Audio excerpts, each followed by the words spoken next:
ہر قسم کے روحانی جسمانی مسائل اور وظائف کے لیے پیر اقبال قریشی چینل کو سبسکرائب کریں۔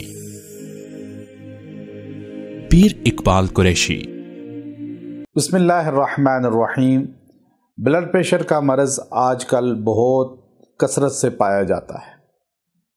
تقریباً اکثر مرد اور خواتین جو ہے بلڈ پریشر کا شکار ہیں۔ آپ صلی اللہ علیہ وسلم نے پہلے فرما دیا تھا کہ جو خون کی حدت ہے یہ تمہیں موت تک لے جا سکتی ہے۔ چونکہ بلڈ پریشر جب ہائی ہوتا ہے تو انسان جو ہے موت کا شکار بھی ہو جاتا ہے یا کسی اور موذی مرض کا شکار ہو جاتا ہے۔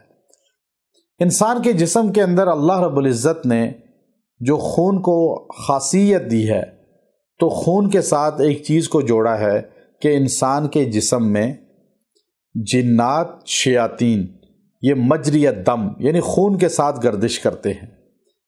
اب جب یہ انسان پہ مسلط ہوتے ہیں تو انسان کے جسم میں بلڈ میں شامل ہو جاتے ہیں، انسان کو پتہ ہی نہیں چلتا، یہ ایک دم دماغ کو اٹھتے ہیں، غصہ آتا ہے، جسم کے اندر جو ہے رسولیاں ہی بنا دیتے ہیں، بعض کا جو ہے جسم میں رسولی گلٹی بن جاتی ہے اور غصہ ایک دم آتا ہے، دماغ بوجھل رہتا ہے۔ یہ بی پی ہائی ہونا اور بی پی کا ہائی ہو جانا انسان کا دیگر امراض کے اندر مبتلا کرنے کا ذریعہ بنتا ہے۔ اب اس کا آسان علاج قرآن حکیم میں ہے۔ آپ دیکھیے امام زین العابدین رحمۃ اللہ علیہ، امام زین العابدین رحمۃ اللہ علیہ جب سخت غصہ آیا، چونکہ آپ نے اپنے نوکروں کو بھی وظائف اور قرآنی الفاظ سکھائے ہوئے تھے، امام زین العابدین رحمۃ اللہ علیہ سخت غصے میں تھے تو آپ کی خادمہ نے یہ جملہ کہا، وَالْكَاظِمِينَ الْغَيْظَ وَالْعَافِينَ عَنِ النَّاسِ وَاللَّهُ يُحِبُّ الْمُحْسِنِينَ۔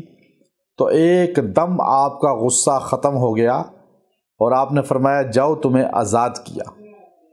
تو اب یہ الفاظ اتنے جامع ہیں کہ جب کسی پر بلڈ پریشر کی شدت ہو، ہائی ہو جائے، پانی پر دم کر کے اس کو 33 مرتبہ یہ الفاظ دیں، وَالْكَاظِمِينَ الْغَيْظَ وَالْعَافِينَ عَنِ النَّاسِ وَاللَّهُ يُحِبُّ الْمُحْسِنِينَ، یہ 33 مرتبہ دم کر کے پیے، 11 دن تک مریض کو پلائیں، انشاءاللہ مرض زائل ہو جائے گا، بی پی کا جو مسئلہ ہے وہ حل ہو جائے گا، اللہ اس کو شفا دے گا۔